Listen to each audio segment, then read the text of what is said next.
Kita akan bersama-sama datang dalam doa, mohon pimpinan dan penyertaan Tuhan. Sungguh kami mengucap syukur ya Bapa atas pemeliharaan Tuhan yang sungguh luar biasa. Engkau boleh menjagai istirahat kami semalam. Engkau boleh memberkati dalam setiap aktivitas kami 1 minggu ini. Semuanya karena anugerah-Mu. Dan kesempatan yang indah ini kami meyakini itu karena anugerah-Mu. Kami boleh kembali datang dalam ibadah kami untuk menyembah, memuji, dan memuliakan Engkau. Kami menyerahkan waktu kami ke depan Tuhan. Biarlah Engkau sendiri yang memberkati kami, setiap orang yang boleh ambil bagian, dan setiap kami yang boleh mengikuti ibadah ini, baik kami yang ada di Joglo Pasinaon maupun saudara-saudara kami yang mengikuti secara online. Tuhan yang memberkati setiap peralatan yang kami gunakan, Tuhan memberkati semuanya untuk boleh menjadi berkat bagi kami datang, menyembah, memuji, memuliakan Engkau, dan belajar kebenaran firman-Mu. Terima kasih ya Bapa, kami menyerahkan ibadah kami dalam pimpinan-Mu, mohon pertolongan dan penyertaan Tuhan. Dalam nama Tuhan Yesus, amin. Selamat pagi, silakan duduk Bapak Ibu Saudara. Kita mengucap syukur semalam dan tadi pagi hujan, tetapi pagi ini kita boleh bersama-sama bersekutu, kita boleh bersama-sama datang dalam ibadah itu karena kasih kuasa Tuhan yang sungguh luar biasa. Kita mau memuji Tuhan, betapa Allah kita adalah Allah yang maha kuasa. Kita akan pujikan nyanyian pujian nomor 15, puji Allah Bapa yang maha kuasa. Kita nyanyikan bait pertama dan bait yang ketiga.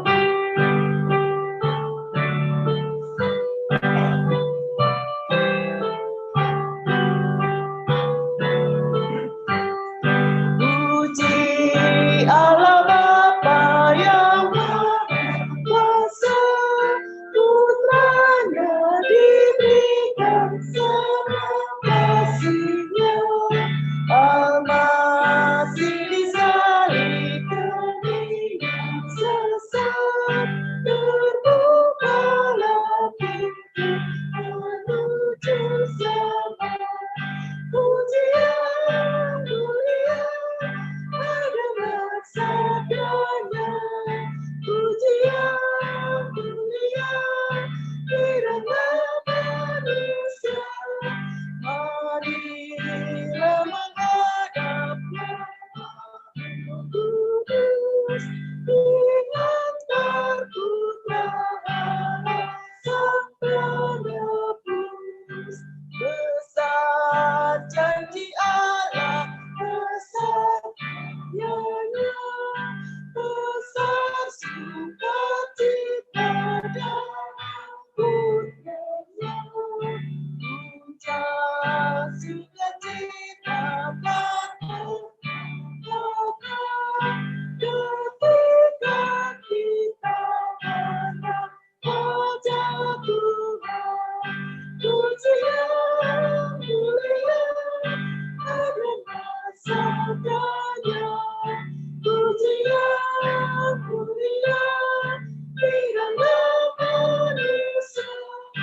Marilah menghadapnya Roh Kudus, lihat terputra Allah sang penebus. Puji yang mulia, puji yang mulia adalah sabdanya, puji yang mulia kiranya manusia.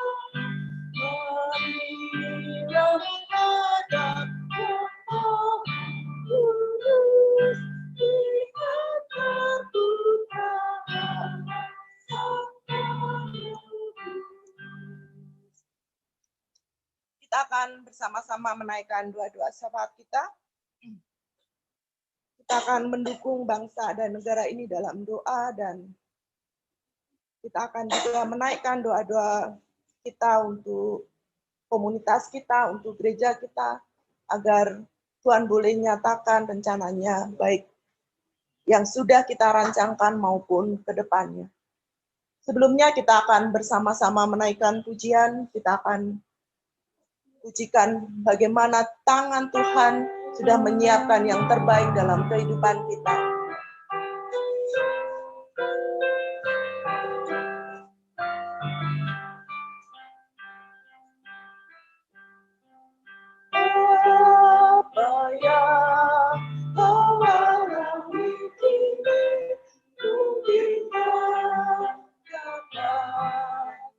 Engkau mengerti cobaan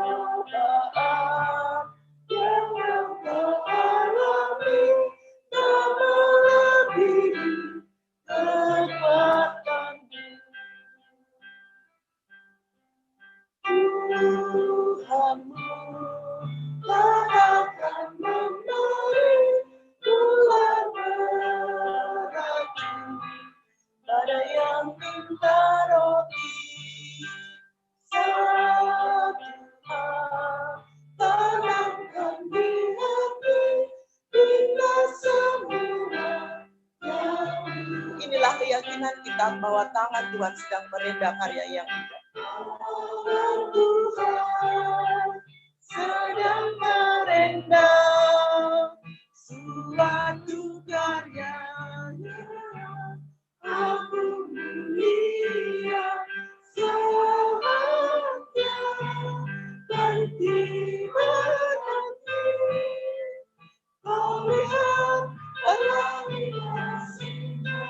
Sekali lagi kita katakan, apa yang kau alami ini,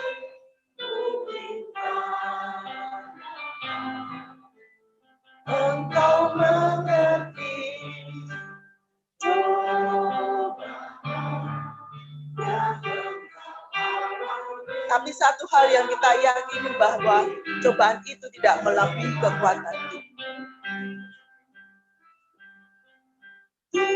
Tuhanmu tak akan memberi tular beracun pada yang minta roti. Satu hal tanamkan di hati, hingga semua. Inilah keyakinan kita. Tangan Tuhan sedang merendah suatu karyanya. Aku mulia saatnya kan nanti oleh pelangi kasih-Nya. Sekali lagi kita katakan tangan Tuhan. Tangan Tuhan sedang merendah suatu karyanya. Aku mulia saatnya dan tiba-tiba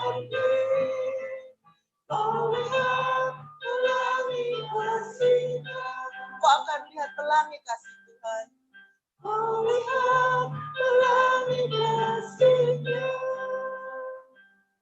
Bapak Saparman yang akan menolong kita dalam doa syafaat.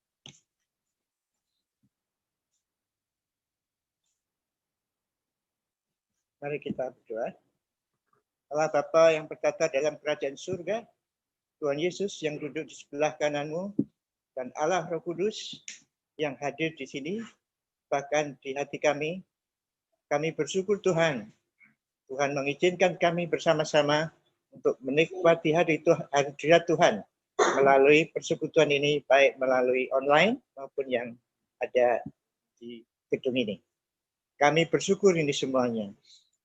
Kami juga bersyukur Tuhan oleh karena negeri kami yang Tuhan izinkan kami menjadi warga negara Republik Indonesia.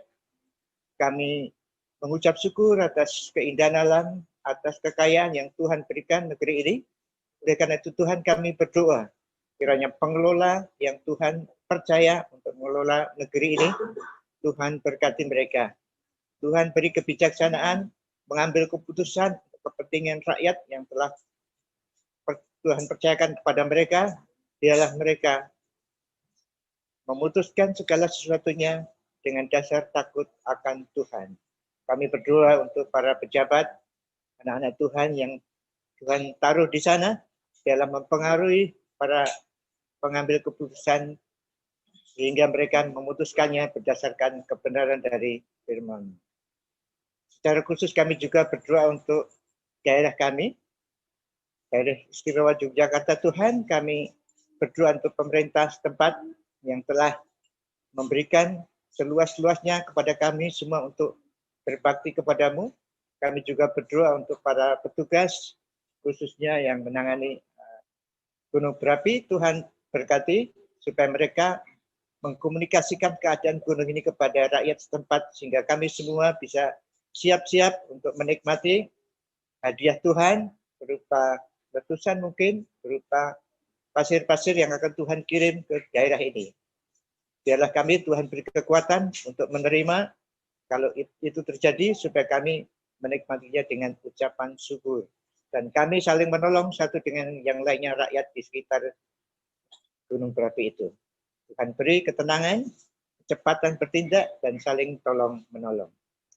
Kami juga berdoa untuk saudara-saudara kami yang bersama-sama di sini yang menggabungkan diri dalam usaha kami untuk melayani Tuhan. Tuhan, kami serahkan ke depan segala sesuatu yang telah dibicarakan dengan Pak Mendy, dengan saudara-saudara di gereja sana, di negara. Tuhan berkati supaya apa yang dibicarakan bersama-sama untuk memajukan kerajaan Tuhan lewat persekutuan ini. Kami serahkan kami semua di dalam kasih karunia-Mu. Kami doakan saudara-saudara kami yang mungkin tidak bisa bersekutu kami dengan cara offline.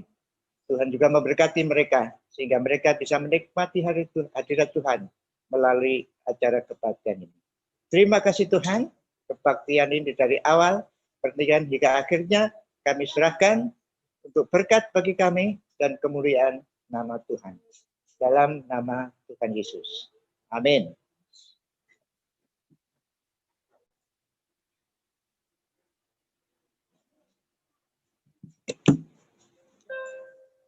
Kita akan bersama-sama menyiapkan hati dan pikiran kita. Kita akan belajar kebenaran firman Tuhan yang boleh menolong kita untuk mampu menghadapi setiap tantangan dalam kehidupan ini. Namun sebelumnya kita akan bersama-sama mengangkat pujian, Tuhan adalah gembalaku.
Dia membimbingku. Dia membimbingku.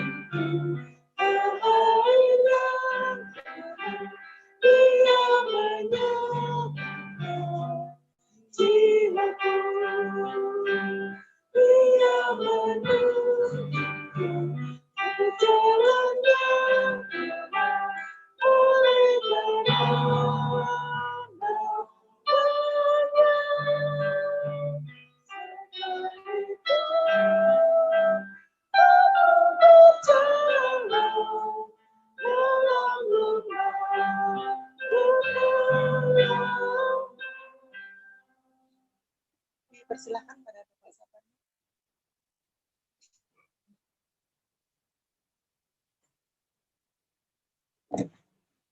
Mari kita berdoa. Tuhan, kami bersyukur kesempatan untuk mendengar firman-Mu telah tiba. Kami serahkan detik demi detik apa yang kami dengar dan apa yang disampaikan. Kiranya penyampai maupun pendengar semuanya Engkau pimpin dan Roh Kudus membuka pikiran hati kami untuk mengerti apa maksud Tuhan di dalam hidup kami melalui firman-Mu pada pagi hari ini. Berkatilah semua yang mendengar, yang menyampaikan, bahkan yang mendengar dari kami, kiranya kami dapat menaati firman-Mu dengan demikian Tuhan dimuliakan dan kami menjalani hidup sesuai dengan firman-Mu. Ya Roh Kudus, terimalah doa kami ini, membuka pikiran dan hati kami. Dalam nama Tuhan Yesus kami berdoa. Amin. Nah, tema khotbah saya pada pagi hari ini adalah tetap setia melayani di tengah-tengah pandemi. Itu 2 Timotius 4 ayat 1 sampai dengan ayat yang kelima.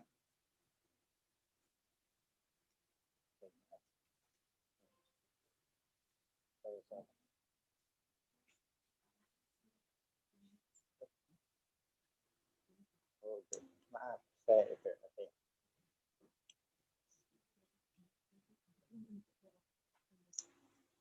Oke. Pandemi ini menjadikan kegiatan kita menjadi new normal ya, dan akibatnya ini mempengaruhi segala aspek kehidupan kita. Aspek apa saja? Secara khusus aspek kegerejaan juga demikian. Nah, jemaat diuji kesetiaannya. Jadi saudara, jemaat kebaktian di mana kali ini diuji? Kalau taat kepada Tuhan sudahlah. Tapi taat kepada denominasi enggak? Mungkin apalagi jemaat lokal, apa saudara taat atau masih setia dalam jemaat lokal? Kita sudah menjadi GKI ya, Gereja Keliling Indonesia. Kemana-mana boleh ya, dengan online itu. Jadi lagi-lagi mungkin konsep pengajaran mulai dipikirkan, mulai memikirkan. Kalau orang seumur saya, dulu diajarkan supaya taat, datang ke gereja, sekarang tidak boleh ke gereja malah. Jadi konsep gerejanya sekarang pasti berkembang. Bagaimana ini? Betulkah yang diajarkan pendeta saya? Setia kepada jemaat setempat kebaktian di sana, pada sekarang malah tidak boleh kalau umurnya 60 ke atas, tidak boleh. Gimana ini?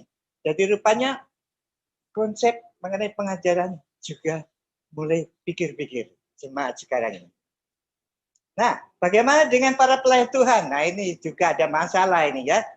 Kehadiran jemaat turun ini. Dengan demikian persembahan turun. Nah, harus pikir-pikir ini, gaji turun mungkin ya juga. Tapi secara khusus mungkin ajaran mengenai karunia mulai pikir-pikir. Betulkah ada karunia penyembuhan saat ini? Betulkah ada seorang yang mempunyai karunia kesembuhan? Diundang semua yang orang sakit COVID itu tidak usah ke dokter, saat tumpang tangan sembuh. Saya kira mulai pikir-pikir, betul nggak saya punya karunia kesembuhan? Atau malah lebih jauh lagi, apakah ada karunia kesembuhan itu sekarang ini? Ini berpikir. Jadi mulai berpikir pendeta-pendeta yang punya karunia itu. Pak Stephen Tong keras sekali ya. Nantang, siapa yang punya karunia kesembuhan? Ayo, undang. Ya, jadi ramai itu di dunia maya ya. Siapa yang berani mengundang orang-orang COVID itu lalu disembuhkan? Sudah tidak ada lagi karunia kesembuhan. Maaf, ini Stephen Tong ya. Tapi paling tidak kita berubah, pikiran kita mulai berpikir gimana ini. Nah, saudaraku, kalau gitu masihkah kita setia melayani? Kalaupun setia, dasarnya apa kita melayani Tuhan itu? Nah, ayat kita pada pagi ini mengharuskan kita setia melayani walaupun situasi pandemi ini. Di sana ada pesan-pesan yang ditulis oleh Rasul Paulus dalam 2 Timotius 4 ayat 1 sampai yang kelima. Ini ayatnya. Di hadapan Allah dan Kristus Yesus yang akan menghakimi orang yang hidup dan yang mati, aku berpesan kepadamu dengan sesungguh-sungguhnya kepadamu demi penyataannya dan demi kerajaannya. Inilah pesannya. Beritakanlah firman. Siap sedialah baik atau tidak baik waktunya. Nyatakanlah apa yang salah, tegurlah dan nasihatilah dengan segala kesabaran dan pengajaran. Karena akan datang waktunya orang tidak dapat lagi menerima ajaran sehat. Tetapi mereka akan mengumpulkan guru-guru menurut kehendaknya sendiri. Kehendaknya untuk memuaskan keinginan telinganya. Mereka akan memalingkan telinganya dari kebenaran dan membuka bagi dongeng. Tetapi kamu kuasailah dirimu dalam segala hal, sabarlah menderita, lakukanlah pekerjaan pemberitaan Injil, dan tunaikanlah tugas pelayanan. Jadi ayat-ayat ini memberikan kepada kita bahwa pesan yang disampaikan Rasul Paulus kepada Timotius ini betul-betul pesan yang serius. Jadi ada pesan serius. Pesan serius itu terdapat dalam ayat yang pertama. Di sana ditulis ada 2 saksi. Jadi pada waktu Paulus menasihati Timotius, dia mengundang 2 saksi. Seolah-olah di pengadilan ini, kalau di pengadilan orang Yahudi khususnya 2 saksi harus tepat ya. Kalau sudah 2 saksi itu sah dalam pengadilan. Dia mengundang 2 saksi dan saksinya itu saksi yang maha hebat, yaitu Allah dan Kristus Yesus. Ini serius Timotius, saya memberi nasihat kepadaku, saya memesan kamu tetap melayani itu serius karena saya mengundang Allah dan Kristus Yesus sebagai saksi. Allah yang selalu benar, yang selalu adil, Tuhan Yesus Kristus yang sama juga itu menjadi saksi. Malah dijelaskan di situ adalah yang menghakimi orang hidup dan yang mati. Yesus Kristus yang akan menghakimi orang hidup dan yang mati. Kalau Bapak Ibu kebagian di GPIB atau GKJ atau gereja-gereja tua itu ada namanya 12 iman rasuli ya. Aku percaya kepada Allah Bapa yang Maha Esa, Yesus Kristus itu yang dikandung dari Roh Kudus, lahir dari Nanda Maria, kemudian menderita di bawah Pontius Pilatus, disalibkan, mati dan dikuburkan ya.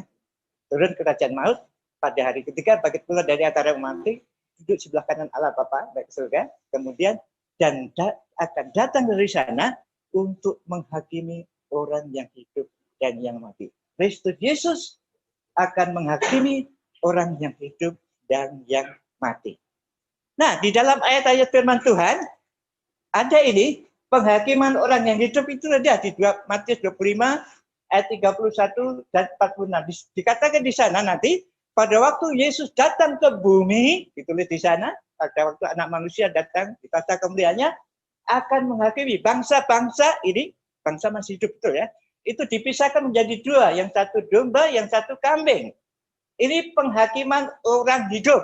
Jadi orang hidup dihakimi, dipisahkan, yang domba masuk dalam kerajaan di bawah Yesus Kristus sebagai raja, yang kambing dilepaskan.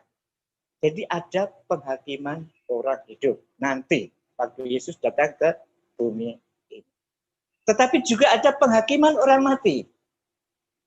Yang pertama ini penghakiman orang percaya. Kalau saudara baca 2 Korintus 5 ayat 10 di sana, setiap orang, tanda petik ini, setiap orang percaya akan dihakimi di dalam tahta Kristus, akan mempertanggungjawabkan apa yang dilakukan, baik yang baik maupun yang jahat. Nah, ini terjemahan bahasa Indonesia, yang baik dengan yang jahat. Sebetulnya yang baik dengan yang itu bahasa aslinya Paulus, namanya itu kecil atau sia-sia. Jadi orang Kristen akan dihakimi dengan tindakan yang baik, dengan tindakan yang sia-sia. Ini penghakiman bukan untuk masuk surga atau neraka, tetapi penghakiman untuk dievaluasi selama melayani di bumi ini seperti apa, itu akan dihakimi.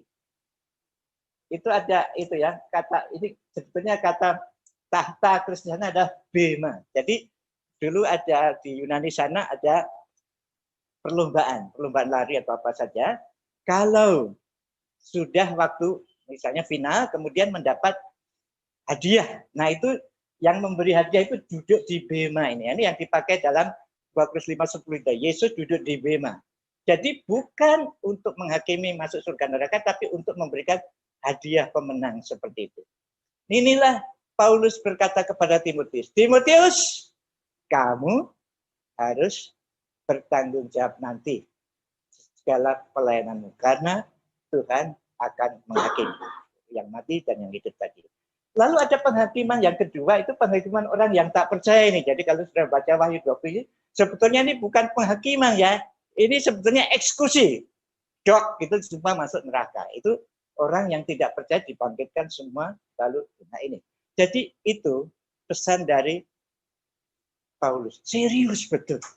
Karena saksinya Allah dan Kristus Yesus. Dan apa yang kamu lakukan akan dievaluasi. Jadi seriuslah. Pesan ini serius. Dasarnya itu. Tapi kemudian ada dasar lain berikutnya. Demi penyataannya dan demi kerajaannya. Itu ayat 1 berkata seperti itu. Nah dalam ayat itu juga ini ada orang yang mengatakan ini bahwa Paulus menulis kalimatnya itu dalam struktur sandwich, namanya ada orang yang begitu. Sandwich itu ini ada kalimat, di tengahnya ada kalimat, kemudian yang terakhir itu sama dengan yang di atas kayak sandwich, kan yang enak dagingnya di sana, di sini apa roti itu disebut sandwich. Jadi di sini dia mengatakan Allah dan Kristus Yesus yang akan menghakimi orang yang hidup dan yang mati. Kemudian pesan, aku pesan kepadamu dengan sungguh-sungguh. Kemudian ditutup dengan demi penyataannya dan demi kedatangannya. Nah, penyataan jelas ini. Ini berbalik ya. Ke atasnya. Oke. Ya ini tadi ya, maaf itu yang tadi yang penghakiman orang-orang tidak percaya itu. Sekarang ini penyataannya. Kalau Bapak Ibu membaca 1 Tesalonika 5, di sana ada ya. Nanti orang percaya itu, orang yang percaya dalam Yesus Kristus, nanti itu dibangkitkan dari orang mati, kemudian Tuhan Yesus datang di awan-awan, akan dijemput di sana. Ini penyataannya. Tuhan Yesus menyatakan diri dalam awan-awan, orang percaya akan diubahkan, yang mati dibangkitkan, tapi kalau ada yang masih hidup pada waktu itu diubahkan dan diangkat bersama-sama dengan Tuhan Yesus. Tapi sebelum itu ada ini, trompet berbunyi. Ini namanya pengangkatan orang percaya. Semua orang yang percaya kepada Tuhan Yesus Kristus sebagai Tuhan dan Juru Selamat, yang mati akan dibangkitkan, yang hidup pada waktu itu kalau ada, itu akan diubahkan sama-sama diangkat bertemu dengan Tuhan Yesus di awan-awan. Ada lagu itu ya. Ada pertemuan di udara. Lagu itu ya. Lagu itu ya. Atau ini. Waktu bunyi sangkakala. Ada nama ada ini juga. Lagunya itu ya. Atau lagu itu. Waktu berhadapan muka itu apa itu? La. Itu ya. Ya, lagu itu. Itu lagu ini. Lagu dari seperti itu. Jadi ini penyataannya. Timotius, kamu nanti akan dihakimi, akan diangkat, dan di sana mempertanggungjawabkan jawab apa yang kamu lakukan setelah bersama-sama dengan Tuhan Yesus. Lebih dari itu lagi ada berikutnya adalah ini. Kerajaannya. Nah ini kita orang baptis atau orang-orang yang jarang sekali mendapat pengajaran seperti ini ya. Jadi ini kedatangan Yesus yang kedua itu akan di bumi ini dan orang-orang percaya akan ikut memerintah. Itu kalau baca Wahyu 20 di sana ya. Jadi orang-orang percaya ini akan ikut memerintah Tuhan Yesus di bumi ini. Itulah pesannya. Kalau saudara nanti ada ayat-ayatnya ini, kalau di dalam Yesaya 11 ayat 6 sampai 9 itu nanti di bumi itu pada waktu Yesus datang itu ada anak-anak bermain dengan singa, bermain dengan domba, tidak ada apa-apa. Ular, beludak, tidak apa-apa. Itu waktu Yesus datang kedua memerintah di bumi, orang Kristen ikut bersama-sama di sana. Inilah pesan yang serius dari Paulus. Kamu akan diangkat, dievaluasi perbuatanmu, kamu akan ikut memerintah bumi ini bersama-sama dengan Tuhan Yesus nanti. Jadi, saya serius ini berpesan kepadamu. Nah, apa pesannya itu? Nah, ada di sini, maaf, pesannya ada banyak sekali nih ya. 9 pesannya. Pasal ayat 4, pasal 4 ayat 2 dan 5 ya. Ini, beritakanlah firman, siap sedialah, nyatakanlah ya, apa yang salah, tegurlah, nasihatilah. Lalu ada 4 pesan di ayat 5, kuasailah dirimu, sabarlah, lakukanlah pekerjaan pemberitaan itu dan tunaikanlah tugas pelayananmu. Perhatikan itu kalau diurut-urutkan, kalau tadi kalimatnya bentuknya sandwich ya, strukturnya, kali ini rupanya dari yang khusus kepada yang umum, mungkin begitu. Beritakanlah, siap sedia, nyatakanlah, bertolak, kemudian diakhiri dengan tunaikanlah tugas pelayananmu. Ini semua kalimat perintah. Ini bukan pilihan, boleh tidak apa sunnah ya. Tapi ini bukan sunnah, tapi wajib ini ya. Ini perintah. Jadi tidak boleh tidak pilihan. Jadi perintahnya itu urut dari firman, kemudian diakhiri tunaikanlah tugas pelayanan. Tugas pelayanan itu suatu perintah dan bukan pilihan. Nah, dulu saya belajar di gereja itu yang disebut gereja setempat itu apa? Gereja setempat adalah kumpulan orang percaya yang sudah dibaptiskan, yang mendeklarasikan dirinya untuk melayani Tuhan dan mengabarkan ini. Itu dulu, mungkin sekarang GGB diubah sedikit ya.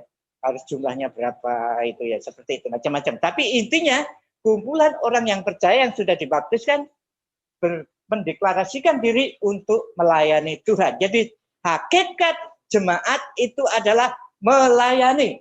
Jadi tugas pelayanan.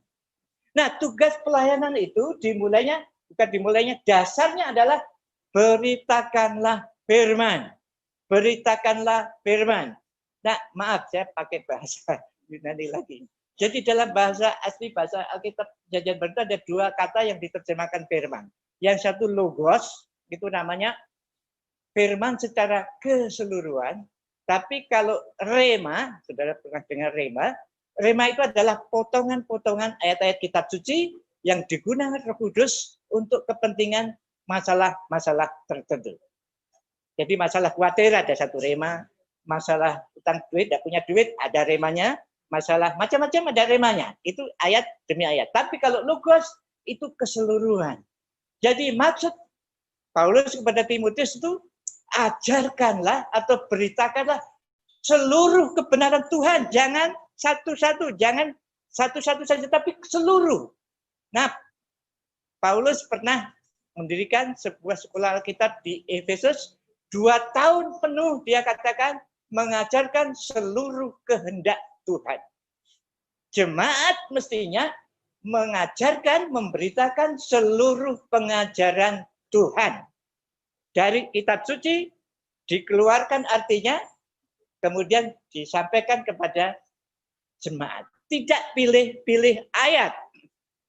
10 tahun lebih jadi orang Kristen tahunnya dari Gusti Yesus diberkati. Betul itu, 100% betul. Tapi kalau 10 tahun hanya tahu itu, masalah itu ya. Itu. 10 tahun, tahunnya ikut Tuhan Yesus, percaya kepada Tuhan Yesus, masuk surga. Betul 100%. Tapi kalau tahunnya hanya itu, masih kurang. Belum beritakanlah firman. Mestinya memberitakan firman dari Kejadian sampai Wahyu disampaikan. Atau topik demi topik. Topik Roh Kudus ya. Gereja Baptis Roh Kudus itu hanya tidak pernah dibicarakan kecuali hari raya turunnya Roh Kudus mungkin. Tidak pernah selama itu dibicarakan Roh Kudus. Tapi ada pelajaran Roh Kudus, ada pelajaran malaikat, ada pelajaran kedatangan Yesus kedua kali. Sayang kita mungkin. Nah, jemaat ini mengusahakan. Saya senang sekali itu pada waktu PA kemarin itu ada masalah baptisan ya. Tapi masalah baptisan kelas ini. Tapi waktu doa Rabu itu ada studi tokoh Daud. Nanti mungkin tokoh lagi, tapi mungkin nanti buku demi buku mungkin kita rencanakan seperti itu. Jadi bagus ya. Jadi beritakanlah seluruh firman Allah. Kalau kita jangan-jangan, kalau kita mau belajar Roh Kudus ke gereja Pantekosta, kalau mau belajar yang lain ke gereja ini. Kalau belajar lain gereja, jangan-jangan bukan seperti itu. Mestinya gereja lokal diperintahkan, beritakanlah seluruh firman.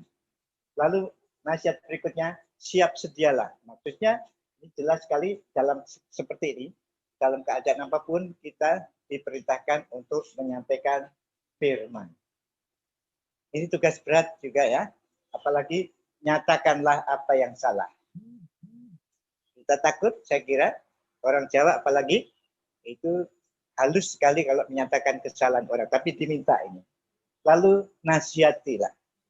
Ada yang punya karunia nasihat, ada yang negur, ada, tetapi dengan segala kesabaran. Dan nasihat itu, apakah berita firman atau tegurlah atau nyatakanlah, itu selain dengan kesabaran, bentuknya adalah pengajaran. Bukan menyalahkan salah lalala gitu, bukan. Tapi harus ada pengajaran dalam memberitakan firman. Siap sedia. Jadi katakanlah ini karunia guru lah misalnya, atau karunia pemberita. Lalu berikutnya yang ayat 5 itu ada 4 lagi, itu kuasai diri. Jadi kita sendiri yang memberi nasihat harus menguasai diri supaya sadar bahwa kita sendiri juga suatu saat punya kesalahan. Jadi menguasai diri. Dan lebih lagi itu sabarlah menderita. Sangat menderita kalau orang ditugaskan untuk menasihati orang yang salah. Saya kira ada pergumulan hidupnya, tapi diminta sabarlah menderita. Ini tugas, lakukanlah pekerjaan pemberita Injil. Timotius itu bukan saja, Timotius bukan pendeta ya, Timotius itu mewakili Paulus, jadi wakilnya rasul. Jadi nanti dia tugasnya mengabarkan Injil, tugasnya juga mengajar, tugasnya juga memilih penutuatan untuk penggembalaan. Jadi seperti, dan kemudian secara umum tunaikanlah tugas pelayanan. Jadi lagi-lagi hakikat jemaat adalah menunaikan tugas pelayanan. Ini bukan pilihan, tetapi ini perintah. Dan kami kelompok ini lagi sedang menggarap visi dan misi salah yang diputuskan kemarin. Ini adalah mengasihi Tuhan dan mengasihi sesama. Itu visi dari kelompok ini. Itu tugas yang harus dilakukan. Nah, kemudian tadi ada pesan serius, ada pesan 9, dan yang terakhirnya adalah ini. Pesan 5. 5 sebab, 5 alasan yang disampaikan oleh Paulus berhubungan dengan pesannya itu. Yang pertama itu, orang tidak dapat lagi menerima ajaran sehat. Kalau saudara sering buka YouTube, sekarang ada banyak sekali ajaran-ajaran. Banyak sekali terjemahan Alkitab baru. Berdasarkan ide atau berdasarkan kepercayaan orang itu, lalu menerjemahkan Alkitab dengan cara ada terjemahan kontekstual, ada terjemahan paraphrase, ada terjemahan macam. Maksudnya mereka baik saya kira, tetapi kita harus memikirkan itu. Orang tidak dapat lagi menerima ajaran sesat. Ada ajaran-ajaran baru muncul dan tidak mau lagi dengar. Kalau hanya gereja setempat saja mungkin tidak bisa. Makanya gereja tadi diperintahkan untuk mengajarkan seluruh Alkitab, seluruh firman Tuhan. Mereka akan memukul guru. Nah ini panggil guru sendiri ya. Maaf, kita cenderung ke situ ya. Kita cenderung cari pengkhotbah kan kemana-mana itu yang kita ingin ya. Ini hati-hati nih, kita lama-lama cari orang cari pengkhotbah yang menyenangkan kita saja. Kalau dia tidak suka seperti itu, hati-hati juga ini. Kita bukan orang itu, tapi ada kecenderungan seperti itu. Maunya dengar khotbah ya cocok dengan pikiran kita. Lalu mau kan lebih keras lagi untuk memuaskan keinginannya. Senang sekali kalau dengar khotbah-khotbah seperti itu. Tapi lagi-lagi, khotbah itu mesti dari Kejadian sampai Wahyu, dari malaikat, Tuhan Yesus, ajaran kedatangan 2 kali, macam-macam. Bukan saja ikut Yesus diberkati, tapi ada ikut Yesus menderita, ada ikut Yesus ada tantangan. Itu semua ada dalam Alkitab. Jadi perlu diajarkan keseluruhannya. Lalu juga ini ada kecenderungan orang memalingkan telinganya. Jadi memalingkan itu ajaran dari Alkitab dibelokkan begitu, kemudian membukanya, artinya ini diputar balikkan. Nah memang kalau Bapak Ibu dengar siapa? Rocky Gerung ya. Rocky Gerung kata bahwa Alkitab itu adalah cerita, novel.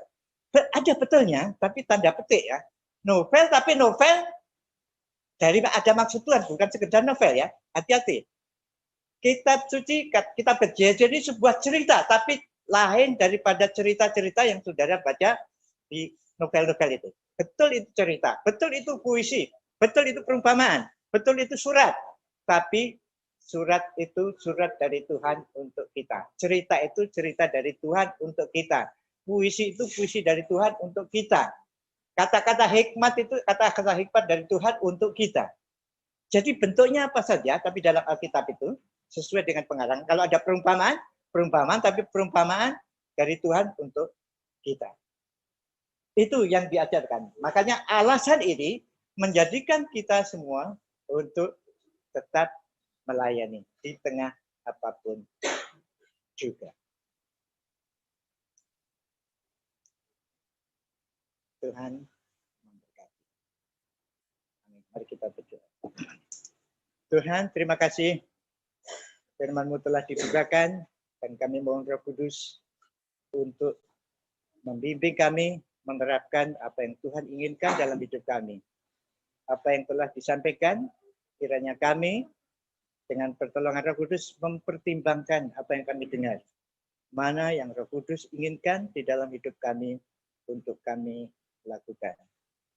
Terima kasih dalam nama Tuhan Yesus. Amin.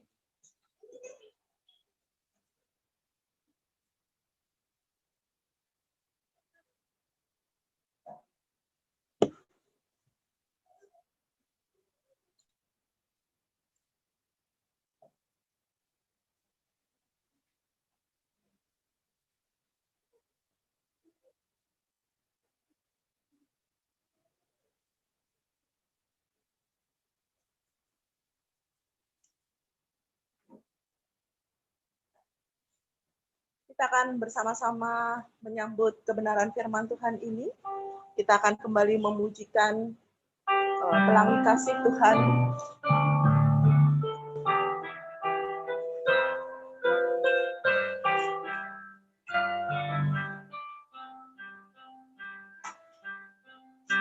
Apa yang Tuhan miliki, mungkinkah engkau mengerti cobaan yang engkau alami, melebihi kekuatanmu. Tuhanmu tak akan memberi. Tuhanmu tak akan memberi buah berarti. Ada yang minta roti bayangkan di hati hingga semua yang Tuhan beri. Tangan Tuhan sedang merendah. Tangan Tuhan sedang merendah.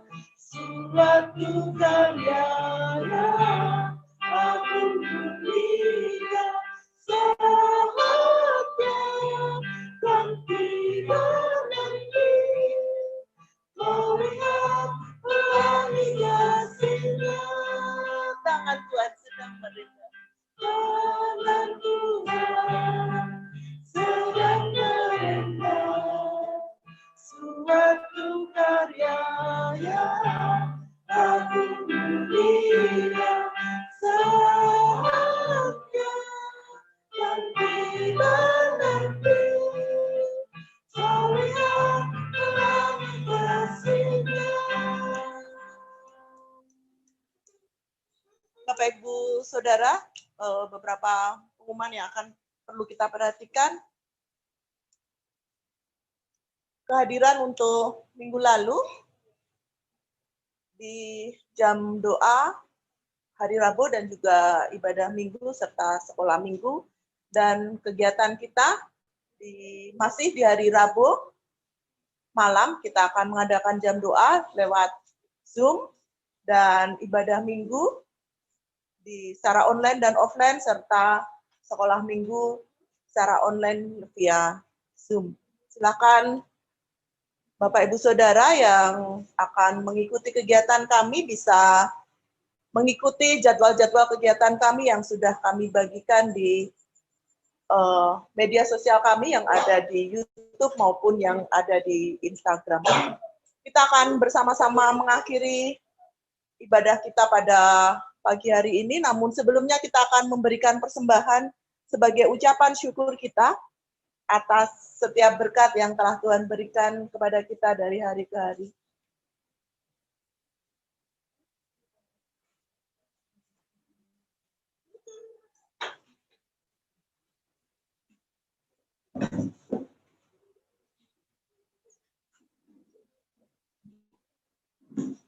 Silakan Bapak, Ibu, Saudara yang mengikuti kegiatan GCC secara online, jika rindu untuk bersama-sama bergabung dengan kami dalam jam doa Rabu ataupun dalam sekolah minggu, bisa menghubungi nomor kontak yang sudah ada di media sosial kami untuk kami berikan link Zoom-nya.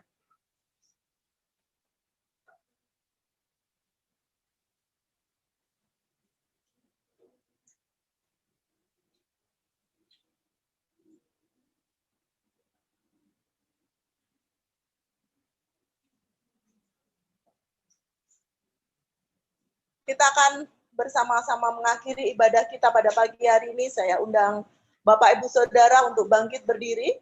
Kita akan kembali datang pada Tuhan, mengucap syukur atas ibadah yang sudah boleh Tuhan adakan dan Tuhan pimpin.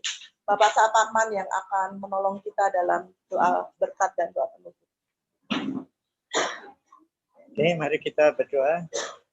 Tuhan, terima kasih dari awal hingga akhir kebaktian ini Tuhan pimpin, dan Tuhan telah berbicara kepada kami melalui puji-pujian, melalui doa, dan melalui firman yang diungkapkan. Selanjutnya kami akan berkegiatan dalam kehidupan kami sehari ini, aktivitas kami yang akan kami lakukan hari ini, kami mohon Tuhan akan menyertai kami. Kasih karunia dari Allah Bapa,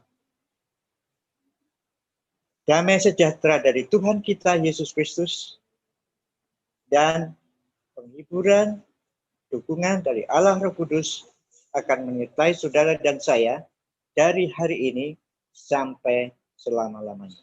Amin.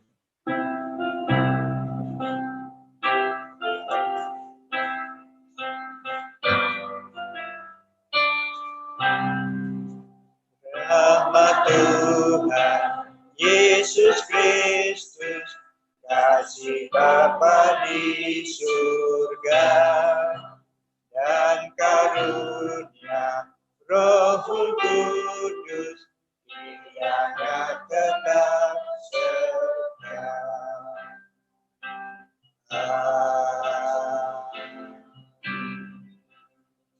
Silakan duduk dan ambil satu buah.